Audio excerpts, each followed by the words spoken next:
Hey, salut tout le monde. Bon, aujourd'hui, un peu d'actualité. Intel. On sait que les nouveaux processeurs Intel s'en viennent peut-être au mois de septembre, octobre de cette année. Et c'est ce qu'on va parler dans cette vidéo-ci. Il va y avoir trois sujets dans cette vidéo-là. Bon, Intel, les constructeurs de cartes mères, pas contents d'Intel. Bon, qu'est-ce que Intel a fait? Les processeurs Intel 13e et 14e génération souffrent de problèmes de stabilité conduisant à des BSOD ou des crashs vers le bureau. Ouais, ça c'est vrai. Autrement dit, ça plante.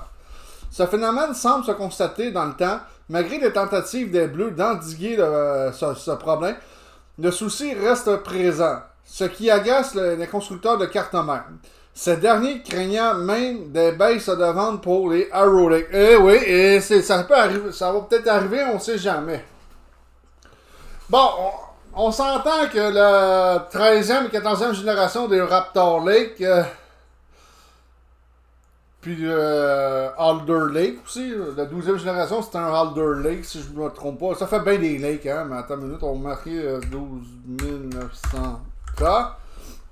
Je pense que c'est un Alder Lake, lui. Ouais, c'est ça. La deuxième génération, c'est des Alder Lake. Après ça, ils ont sorti les Raptor Lake, qui était un upgrade du Alder Lake. Après ça, ils ont sorti le Raptor Lake Refresh. Je regarde juste pour être sûr que je ne me trompe pas, parce que ça semble compliqué chez Intel avec les noms et tout ça. La deuxième génération, il n'y a pas vraiment de problème présentement. J'ai pas eu de crash, j'ai pas eu de retour sur mes PC. C'est pour ça que je ne vends pas de 13 et 14e génération. C'est exprès pour ça. On peut me dire que, oh ouais, ben, tu vends du processeur obsolète. Non, non, non. La 12e génération, le Alder Lake reste une catégorie de très bons processeurs, même aujourd'hui. Vers des ventes en baisse pour Arrow Lake. Ouais. Comme nous le disions hier, le nouveau firmware d'Intel corrigeant le ETVB ne résout pas totalement le problème de stabilité qui affecte les CPU de 13e et 14e génération. Effectivement, sa stabilité est légèrement améliorée. Les processeurs sont toujours victimes de crash vers le bureau, voire même d'écran bleu. Oh, ça c'est plus grave, ça par exemple. L'écran bleu, ça c'est le blue screen of the dead. Excusez. C'est le blue screen of the dead. Et quand c'est un blue screen, généralement, c'est un problème hardware. Ça peut être un problème aussi de Windows, un blue screen, mais la grande partie du temps, c'est un problème de hardware. Cette situation agace un constructeur de cartes mères via ZNet. Nous apprenons que ces derniers craignent une perte de confiance de la part du public.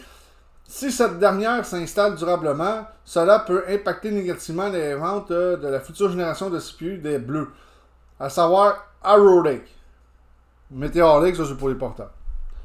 Qui doit arriver d'ici la fin de l'année.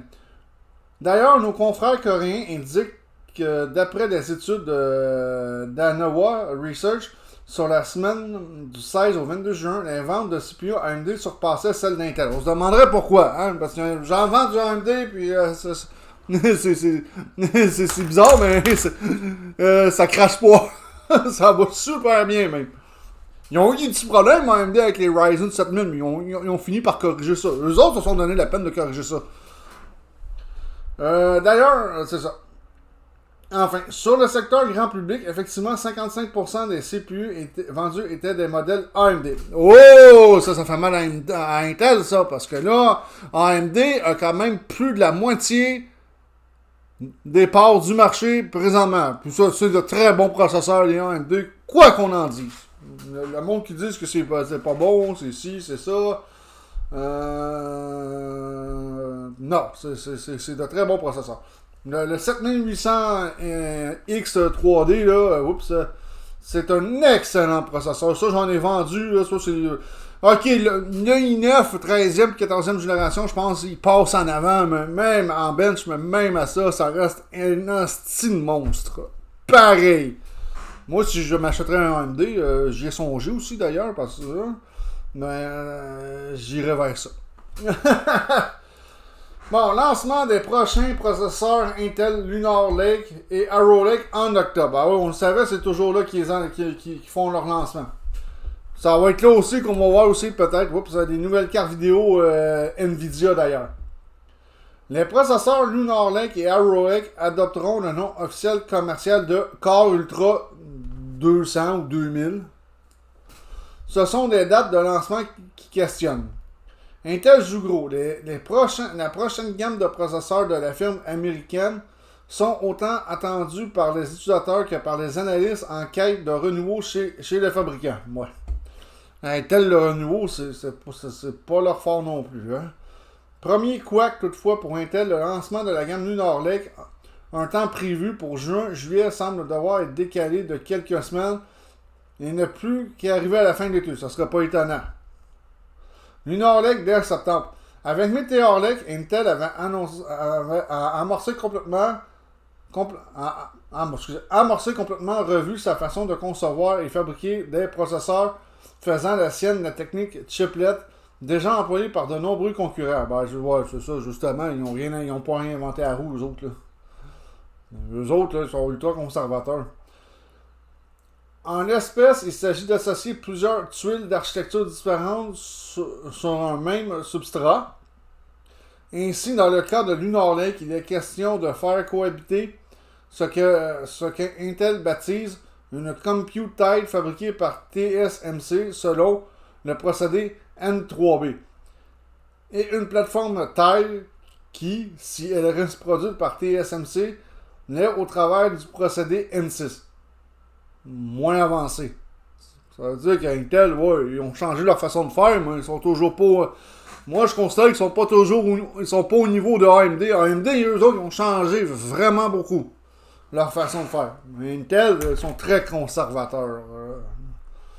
Très. Fait que. Le N6 est moins avancé. Le procédé M6 est moins avancé. Fait que déjà en partant, c'est idiot, là, cette histoire-là. Problème pour Intel, donc, plusieurs sources, dont la plus fiable et la plus récente est Benchlive, citée par VideoCards, confirme que la sortie des premières machines à base de processeurs Lunar Lake n'est pas prévue avant septembre, alors que certains estimaient possible de viser août. Ouais. Un décalage supposé qui ne serait pas finalement très gênant pour Intel, et surtout très loin des rumeurs annonçant un retard plus important encore. Il s'agit surtout de ne pas louper la rentrée étudiante sur laquelle la firme mise beaucoup. En effet, Lunar Lake est avant tout conçu pour équiper des PC portables relativement puissants, mais surtout légers. Ça, c'est pour les portables, Lunar Lake.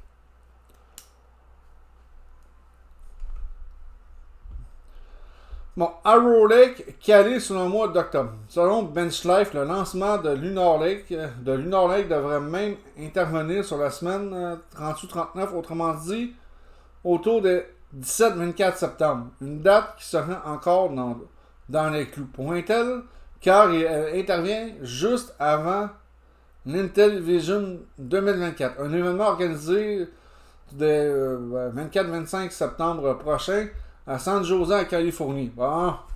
Intel Vision est habituellement dédié aux processeurs pour PC de bureau et il serait donc logique que Lunar Lake soit lancé avant. Ouais, c'est sûr, parce que le Lunar Lake, ça s'adresse aux PC portables. L'Intel Vision 2024 serait alors tout entier dédié à Arrow Lake, sorte de déclinaison. Une sorte de déclinaison desktop de Lunar Lake, dont le lancement interviendrait dans la foulée courant octobre. Bon. Profitons de ces informations de nos confrères pour faire un rapide point sur les lancements processeurs, carte mère, PC de cette fin d'année, car le calendrier est chargé. Juillet 2024, autour du 15, processeur AMD AI300. Après ça, 31 juillet, autour du 31 juillet, Ryzen 9000. Granite Ridge. Ça pourrait être intéressant, ça. Ça, je vais aller voir ce que ça a l'air. Les Granite Ridge, je n'ai pas encore étudié. Troisième trimestre de 2024, carte mère AMD X870 et B850. Cool. Fait qu'on voit ici, on a une petite idée. Bon, on va faire tout accepter. Le Core Ultra 200, la fréquence de base s'envolerait.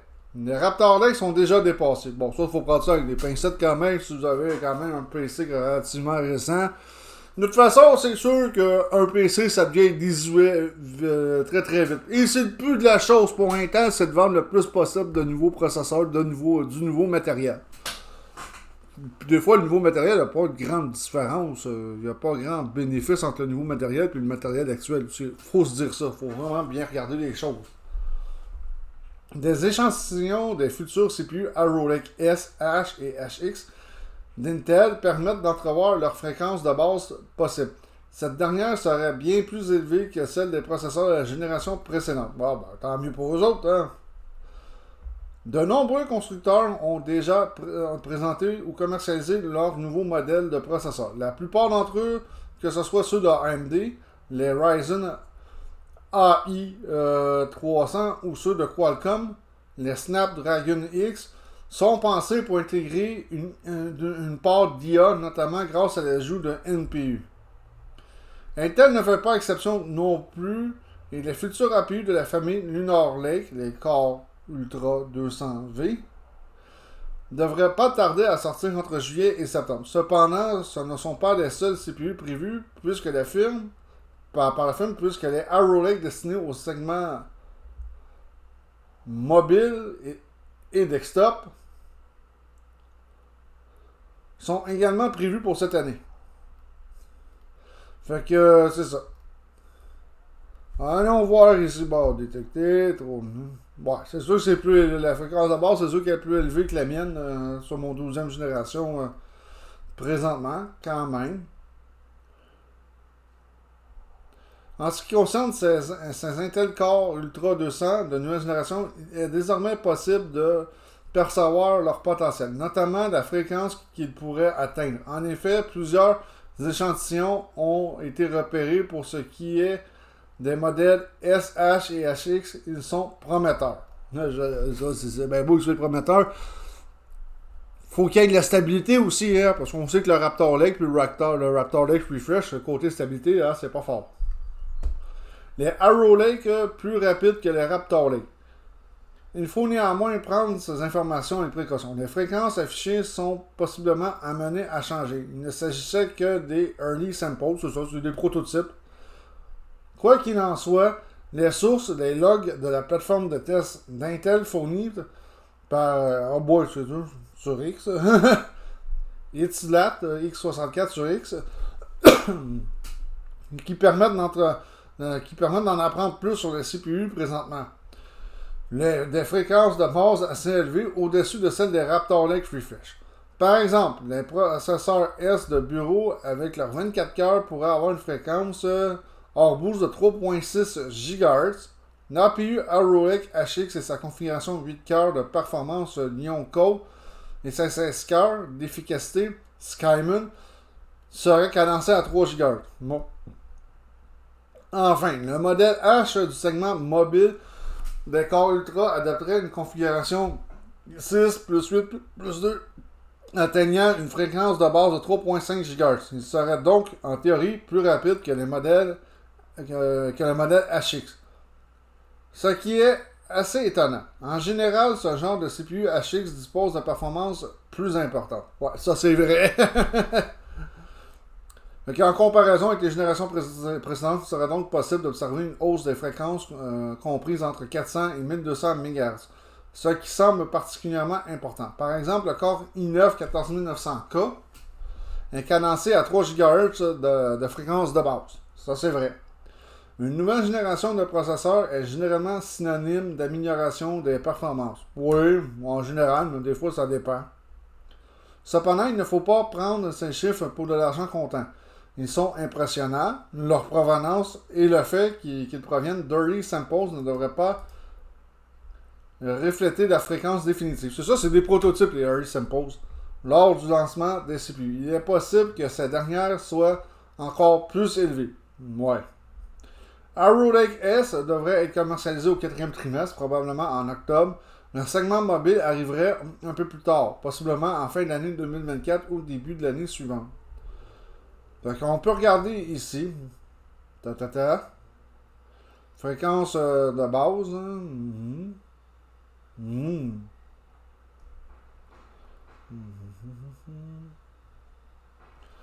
Ouais. Quand même. Si on prend la fréquence de base là, ok, Arrowlink HX il est à 3. 14 900 HX il serait à 2.2, mais le Arrowlink, ouais, il serait un peu plus élevé que le Raptor Lake Refresh. Bon, c'est ça. Bon, toutes ces informations-là, c'est à prendre avec des pincettes. Bon, en conclusion, c'est sûr que d'après moi, avec les tests qu'il a fait avec les Raptor Lake et les Raptor Lake Refresh, c'est sûr qu'il risque peut-être d'avoir une perte de confiance côté des consommateurs. Je comprends les constructeurs de cartes mères être mécontents présentement. Il va falloir qu'Intel sorte un lapin de son chapeau pour rattraper le coup. On va attendre leur conférence, premièrement, qui va avoir lieu bientôt. On va attendre la conférence d'Intel, savoir ce qu'ils vont avoir à dire de ce côté-là. Parce que c'est vrai que le Raptor Lake puis le Raptor Lake Refresh, à date, du côté stabilité, c'est une catastrophe totale. Fait que, on va voir. Pour l'instant, fiez-vous pas à ça, là, que votre processeur va être désuet par rapport au nouveau processeur Arrow Lake. Là. Faut pas, si vous avez une 12e génération, vous êtes encore bon pour un petit bout. Vous allez pouvoir gamer quand même pas mal à n'importe quoi présentement.